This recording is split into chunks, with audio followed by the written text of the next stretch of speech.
muchos antiguos países del bloque del Este, las bolas de demolición y el progreso social derribaron edificios comunistas y estructuras militares de la Guerra Fría tras la caída del muro de Berlín. En Tirana, la capital albanesa rodeada de montañas, el gobierno y los artistas locales han optado por formas más dinámicas e inusuales de abrirse camino para salir de años de dictadura y depresión económica. Las mansiones ruinosas de la era otomana se han pintado en tonos naranjas y amarillos, los edificios medianos de la época estalinista hacen las veces de lienzos gigantescos para obras abstractas cubistas de tonos brillantes o franjas arcoíris. En gran medida, esto se debe al exalcalde Edi Rama, un pintor convertido en político que en el 2000 puso en marcha una iniciativa de embellecimiento urbano en la que los artistas adornaron fachadas de edificios antiguos y los trabajadores municipales plantaron 55.000 árboles y arbustos en espacios públicos. Y cuando los colores surgieron por doquier, un sentimiento de cambio empezó a transformar el espíritu de la gente. Si te gusta el contenido, suscríbete y dale like. Ahora, residentes y turistas utilizan los edificios de vivos colores como fondos para selfies y el gobierno alega que la pintura ha contribuido a la disminución de la delincuencia y el aumento del orgullo local. El arte y las pinturas públicas no son las únicas fuerzas que están sacando a esta pequeña capital de los Balcanes de la opresión de la época comunista. En Tirana, los antiguos búnkeres militares albergan museos de historia y las galerías salpican los barrios que antes estaban reservados a los altos cargos del partido. Hasta hace 1 o 2 décadas, el souvenir más común que te podías llevar de Tirana era un cenicero de alabastro en forma de búnker, no un selfie sacado frente a un edificio colorido.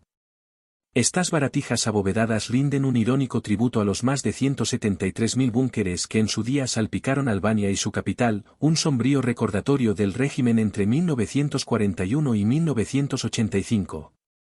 Oxa, brutal con sus ciudadanos y manifiestamente paranoico, creía que los países vecinos Grecia y Yugoslavia, así como los antiguos aliados soviéticos, querían invadir Albania. Por eso entre los años 60 y principios de los 80, erigió miles de fuertes de hormigón por todo el país que oscilaban en tamaño desde iglúes de 2 personas hasta refugios subterráneos de varias habitaciones. Su construcción aisló aún más al país y agotó su dinero y energía, convirtiéndolo en uno de los más pobres de Europa. Al final, todo ese cemento fue en vano. Oxa se gastó miles de millones en su sueño de bunkerizar cada centímetro de Albania, esclavizando y llevando a toda la población al borde de la hambruna, pero la historia ha demostrado que el riesgo real de ataques era cero.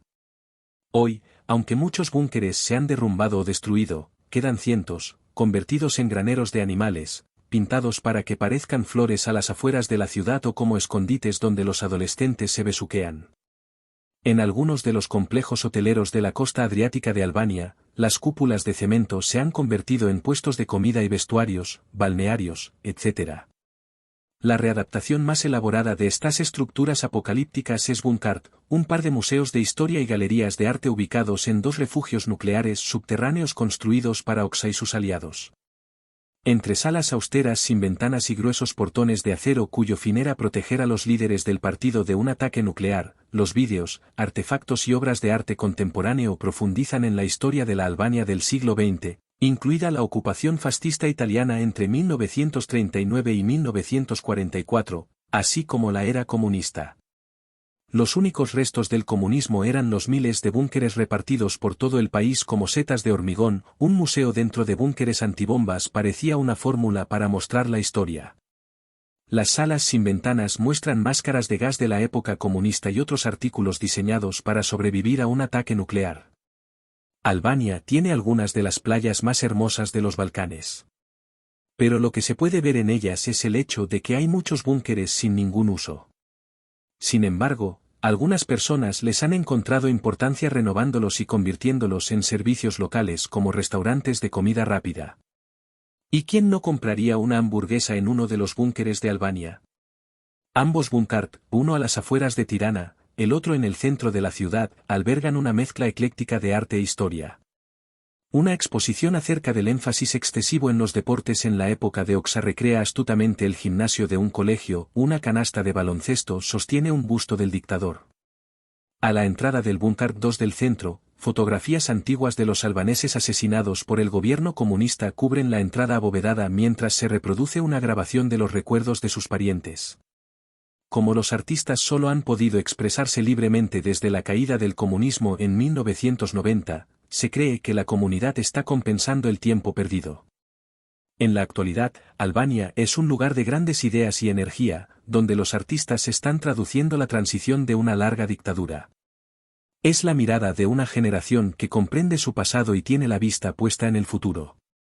Algunos activistas y albaneses más jóvenes creen que aún debe hacerse más para preservar las estructuras militares de la Guerra Fría, y utilizarlas para relatar un periodo de la historia marcado por los campos de trabajos forzados y los brutales interrogatorios por la policía secreta. En 2017, el grupo convirtió un túnel de cemento a las afueras de Tirana en una exposición efímera de artes y cultura y espera convertir en museo de historia un enorme refugio subterráneo en Vlora, ciudad patrimonio de la humanidad de la UNESCO en el oeste de Albania.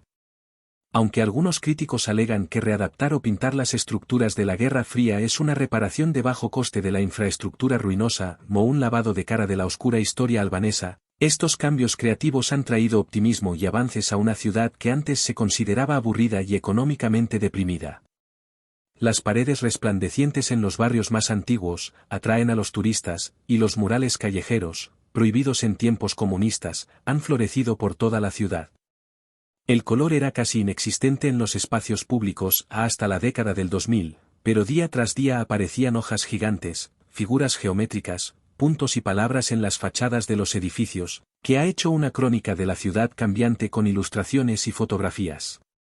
Al principio, parecían fuera de lugar. Pero cuantas más fachadas decoradas había, más naturales parecían. Las personas superaron el miedo y las barreras con colores, y se han convertido en parte de nuestra identidad urbana. Miles de búnkeres abandonados dominan el paisaje albanés. Se pueden encontrar prácticamente en todas partes y están casi completamente olvidados o ignorados por la gente que parece vivir en paz con el pasado. El pasado es solo un recordatorio y de cómo mejorar, eso es lo que está sucediendo en Albania.